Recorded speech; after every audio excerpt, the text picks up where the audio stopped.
NCERT physics bye Ranjit Kumar में सभी का स्वागत है। आप सभी पढ़ रहे हैं क्लास 6 फिजिक्स। ये आपके NCERT का 10 चैप्टर है और फिजिक्स का पहला चैप्टर होता है motion and measurement of distance. ठीक है, तो हम लोग इस चैप्टर को शुरू करने जा रहे हैं। यहाँ पे है देयर, हम लोग पढ़ रहे हैं कि क्या क्या चीज़ें किताब में दी हुई है। ऐसे मोशन माने क्या होता है पहले आप समझ लीजिए। मोशन का हिंदी होता है गति। ठीक है, गति मीन्स हुआ कि अब देखिए मैं पढ़ा रहा हूँ, है ना, और यहाँ पे साइड में आपको ये समय दिखाई दे रहा होगा, है ना। हर समय क्या है कि मैं जो पढ़ा रहा हूँ तो मेरी आवाज़ आ रही है, बदलते जा रही है, तो ये गति हो गई। या फिर कोई ऐसा समझ लीजिए कि कोई गाड़ी का एग्जाम्पल ले लीजिए। कोई गाड़ी जो है वह अभी जो समय दिखा रहा है 12:30 बजे, वह आपके घर के समीप थी और कुछ देर के बाद 10 किलोमीटर पूर्व में चले गई, तो इस तरह से वह गति में कही जाएगी। ठीक है, यानी when a body change its position after any time, माने किसी भी समय वो अपने समय में परिवर्तन कर रहे हो, तो यहाँ हम लोग सर्टेन टाइम इसलिए कहते हैं कि किसी खास समय में उसमें जो परिवर्तन आ जाता है तो उसको हम लोग गति पे कहेंगे। फिर आता है मेज़रमेंट। ठीक है, तो हम लोग कैसे पता करेंगे कितनी गति है। ठीक है, तो इसके लिए हम लोग को मेज़रमेंट ऑफ डिस्टेंस जानना पड़ेगा। ठीक है, तो इसके लिए क्या है कि हम लोग इस चैप्टर में मेज़रमेंट ऑफ डिस्टेंस जानेंगे, किससे हम लोग नापते हैं, ये सब है ना। चलिए, तो इससे पहले हम लोग कुछ और जानकारी प्राप्त करते हैं। There was a great discussion among the children in Paheli and Buzo class about the place they have visited during the summer vacation. देखिए, समर वेकेशन चल रहा था, ठीक है, और बूझो और पहेली के कथन के अनुसार आपके NCERT की बुक में कुछ बातें बताई जाती है। तो समर वेकेशन चला और ये लोग जो हैं विजिट किए थे, उसी का डिस्कस कर रहे थे। Someone had gone to their native village by train, then a bus and finally a block cart. तो काफ़ी दूर जाना था इनको गर्मी की छुट्टी बिताने के लिए, तो पहले इन्होंने ट्रेन किया, ट्रेन के बाद फिर बस पकड़े, बस पकड़ने के बाद से उन्होंने बैलगाड़ी की गांव तक जाने के लिए। One student had traveled by an aeroplane. उन्हीं में से कोई एक स्टूडेंट था जो एरोप्लेन से कहीं गया था गर्मी छुट्टी बिताने के लिए। Another spent many days of his holiday going on fishing trip in his uncle boat. और एक ने अपने चाचा के बोट पे जा कर के फिशिंग ट्रिप, जो आपके मछली जो मारते हैं उनके साथ, वो उन्होंने बहुत सारा सफ़र किया, बहुत लंबी दूरी तक तय किया।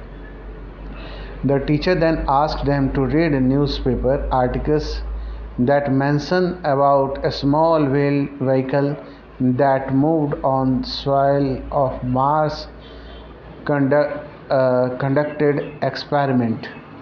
तो टीचर ने भी कुछ जानकारी वाली बातें बताई कि न्यूज़पेपर के आर्टिकल आप कलेक्ट कीजिए और उसमें छोटे छोटे पहिए वाले उस वाहन जो आपके मार्स के मिट्टी पे चल रहा होगा उसका कंडक्ट एक्सपेरिमेंट, उसको ले करके उस तरह का कोई डेमो बना करके एक्सपेरिमेंट करने के लिए कहा उन्होंने।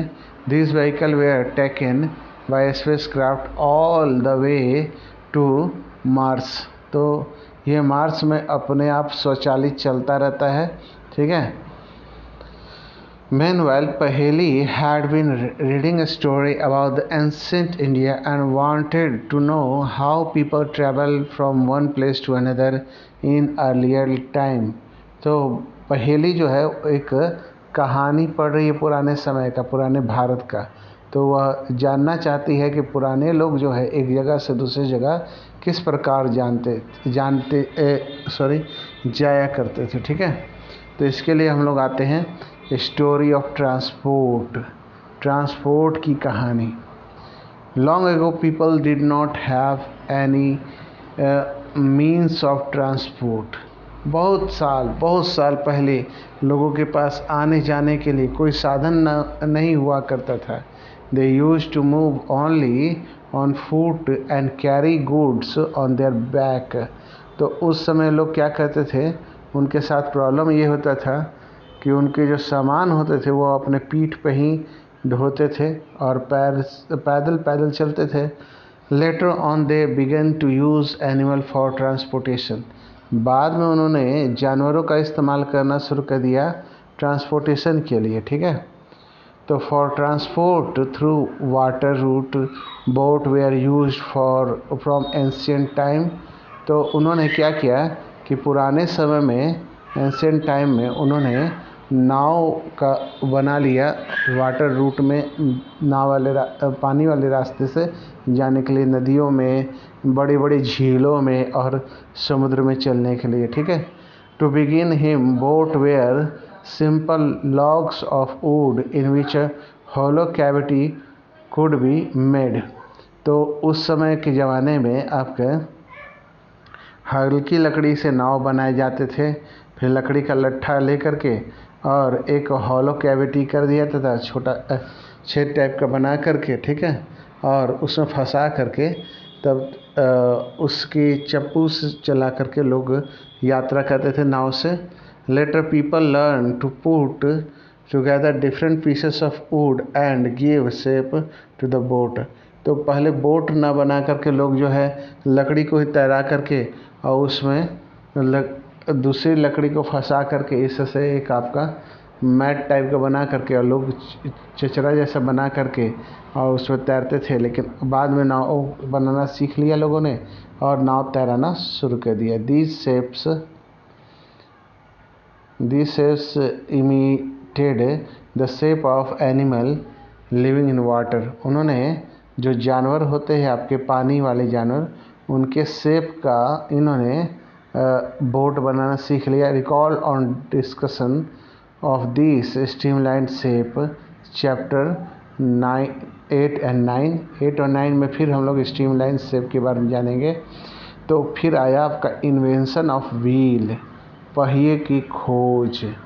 Make a great change in the mode of transport.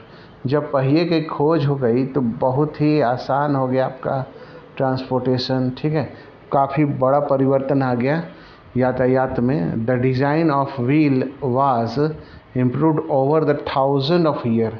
जो पहिए का गोल शेप है इसको कई हजार साल लगे इस तरह के शेप होने में। Animal were used to pull cart that move on wheel.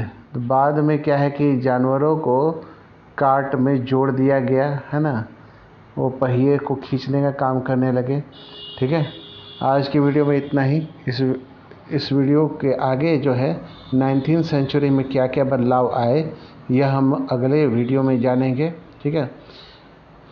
आपको टास्क के रूप में जो आपने अभी सुना कि एनिमल जो कार्ट घिसता है उसका नाम मेंशन करना है, ठीक है। और दूसरा आपको कार्य करना है क्या, जो वाटर ट्रांसपोर्ट इस्तेमाल किए जाते थे पहले उनका नाम लिखना है, ठीक है। तो आज की वीडियो में इतना ही। इस वीडियो को लाइक कीजिए, शेयर कीजिए, सब्सक्राइब कीजिए। Thank you, have a nice day.